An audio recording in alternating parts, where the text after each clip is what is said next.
మధురలో ఉండేటటువంటి వాళ్ళందరూ కుచ్చిత బుద్ధితో ఉంటారు. నందవ్రజానికి మధురకి మధ్యలో యమున ఉంటుంది. ఇది అసలు రహస్యం అండి. ఇవన్నీ పైకి బాహ్య కథ.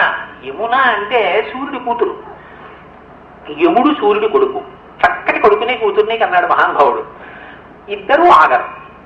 సూర్యుడు ఆగడం, తండ్రి ఆగడం, కొడుకు యముడు ఆగడం, కూతురు యమున ఆగడం. యమున కాలం వెళ్ళిపోతూ ఉంటుంది. ఆ కాలాంతర్గతంగా ఎవరిని ఎప్పుడు తీసేయాలో కొడుకు యముడికి తెలుసు.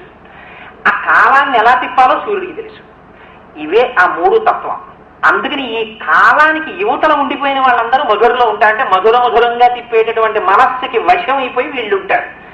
యమునకి దాటితే నందవ్రజంలోకి వెళ్తారు. నందయతి ఇది నంద, ఆనందం ఉంటుంది అక్కడ. అంటే కేవలం భగవత్ శబ్దమే ఉంటుంది. అందుకని అక్కడికి వెళ్తాడు. మనస్సు ఉన్న చోట మాధవుడు ఉంటాడు. మనస్సు లేని చోట అంటే సంసారమునందు